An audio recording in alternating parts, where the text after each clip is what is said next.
जय हिंद दोस्तों, रक्षा गणना के चैनल में आपका स्वागत है। दोस्तों, आज के इस वीडियो में मैं आपको कुछ महत्वपूर्ण जानकारियां दूंगा, जैसे कि आप पीछे बोर्ड पे देख रहे हैं। वीडियो में आगे बढ़ने से पहले एक छोटी सी अपील कर रहा हूं, अगर आप पहली बार मेरा चैनल देख रहे हैं या फिर ये वीडियो देख रहे हैं तो आप मेरे चैनल सब्सक्राइब भी कर सकते हैं, जिसका नाम है रक्षित खन्ना, क्योंकि ऐसी जानकारियां, ऑथेंटिक जानकारियां आपको मिलती रहती है इस चैनल के माध्यम से।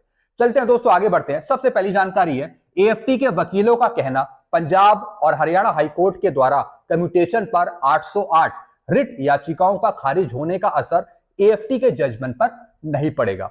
दोस्तों, जैसा आपको पता है, पंजाब और हरियाणा हाईकोर्ट ने 808 रिट याचिकाओं को खारिज कर दिया था पेंशनर की कम्यूटेशन पे। अब दोस्तों, पेंशनर का कहना है कि हम कोर्ट केस कर रहे हैं एएफटी में कम्यूटेशन की रिकवरी बंद कराने के लिए या फिर पीरियड कम कराने के लिए।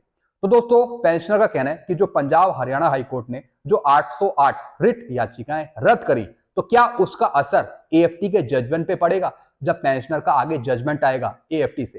तो दोस्तों, वकीलों ने कहा कि नहीं, पंजाब और हरियाणा हाईकोर्ट का जो फैसला आया था, जो उन्होंने रिट याचिकाएं रद्द करी, वो एक अलग मैटर है, और जो पेंशनर कोर्ट केस कर रहे हैं एएफटी में, वो एक अलग मैटर है। दोनों चीजें अलग अलग है।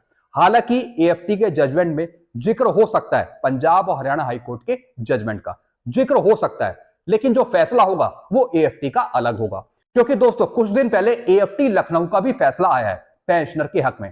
तो दोस्तों, वो जो फैसला आया है एएफटी लखनऊ का, वो सपोर्ट करेगा पेंशनर्स को। जी हां दोस्तों, यानी जो वकील आपका केस, फ्रेश केस एएफटी में डालेंगे, उसके साथ एएफटी लखनऊ का भी रेफरेंस देंगे। जी हां दोस्तों, एएफटी लखनऊ का जो फैसला आया है कुछ दिन पहले का, वो मैं आपको बाद में दिखाऊंगा। अभी मेरे पास वो जजमेंट नहीं आया है। जी हां दोस्तों, बहुत ही अच्छा फैसला है एएफटी लखनऊ का, और उसमें कहा गया है कि अगर पेंशनर के 10 से 11 साल 12 साल हो गए तो उनकी रिकवरी बंद करी जाए कम्यूटेशन पे। जी हां दोस्तों, तो दोस्तों, जो भी फ्रेश केस डाले जाएंगे एएफटी में पेंशनर के, उसी के साथ एएफटी लखनऊ का रेफरेंस भी लगाया जाएगा, उनका जजमेंट भी लगाया जाएगा, ताकि पेंशनर को सपोर्ट मिल जाए और वकीलों को सपोर्ट मिल जाए आपके केस को जिताने के लिए।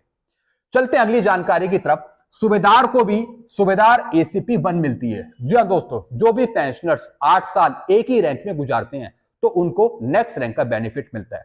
अब काफी सूबेदार हैं जिन्होंने 8 साल सूबेदारी में करी है, तो वो कहते हैं कि हमें सूबेदार मेजर की पेंशन मिलनी चाहिए, हमें सूबेदार एसीपी 1 मिलनी चाहिए।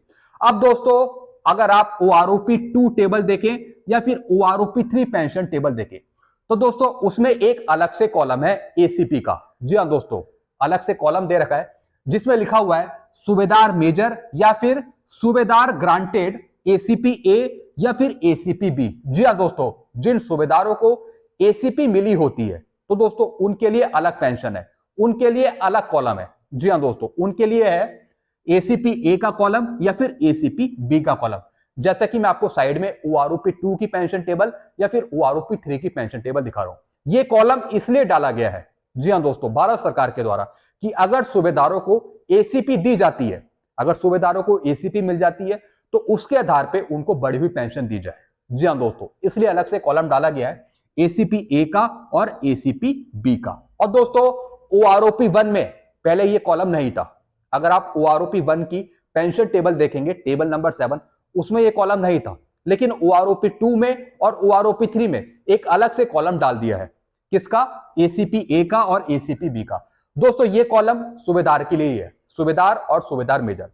जिनको एसीपी मिली हुई है, तो फिर उनको इस कॉलम के हिसाब से पेंशन दी जाएगी, यानी एसीपी ए की और एसीपी बी की।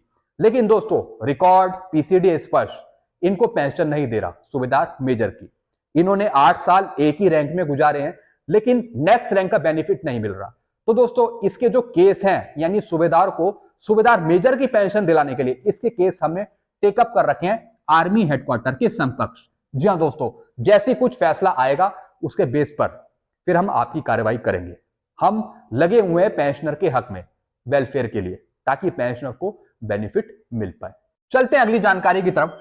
पूर्व सैनिकों को एफएमए का पैसा 3000 रुपए, 5000 रुपए नहीं मिलेगा। जी हां दोस्तों, वैसे अभी भारत सरकार की इस पे कोई गाइडलाइन नहीं है कि पेंशनर्स को एफएमए का पैसा बढ़ाकर दिया जाए। वैसे अभी 1000 रुपए है। लेकिन दोस्तों, अगर आपको 1000 रुपए फिक्स मेडिकल अलाउंस बंद कराना है और अगर आपको ईसीएचएस की फैसिलिटी लेनी है, तब आपको क्या करना पड़ेगा?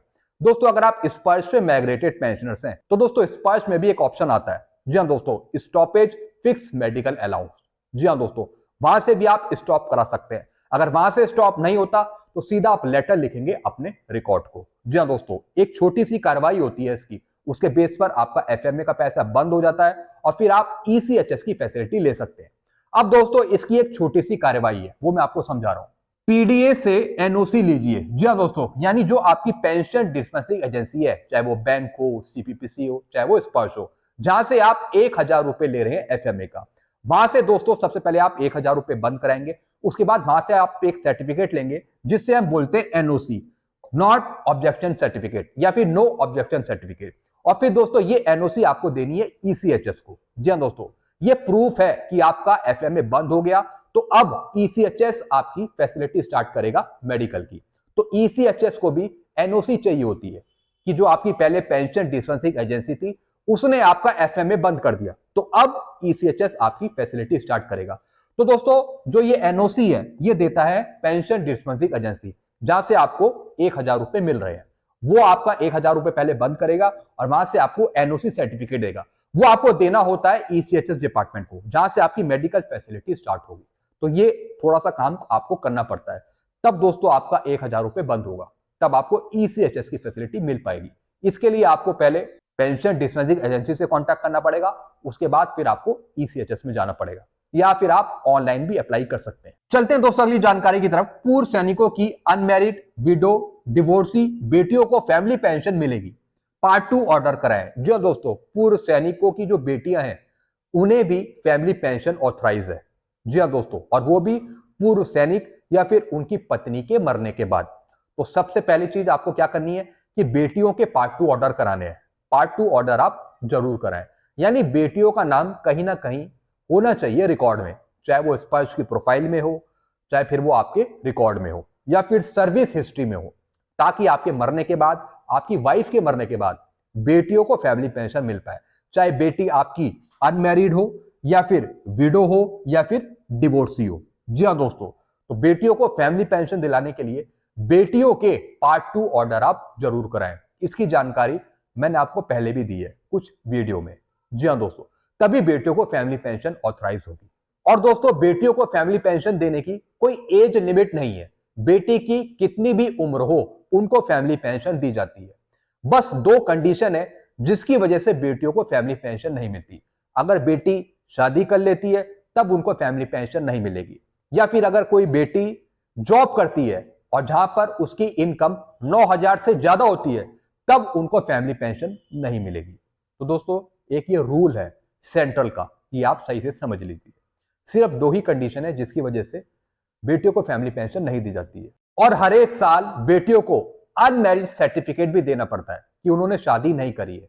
और दोस्तों साथ ही साथ नो इनकम सर्टिफिकेट भी देना पड़ता है कि वो जॉब नहीं कर रही है, कुछ नहीं कर रही है, ना ही उन्होंने शादी करी है और ना ही वो जॉब कर रही है। इसका भी सर्टिफिकेट देना पड़ता है, और वो भी हर एक साल, अगर फैमिली पेंशन आप ले रही हो।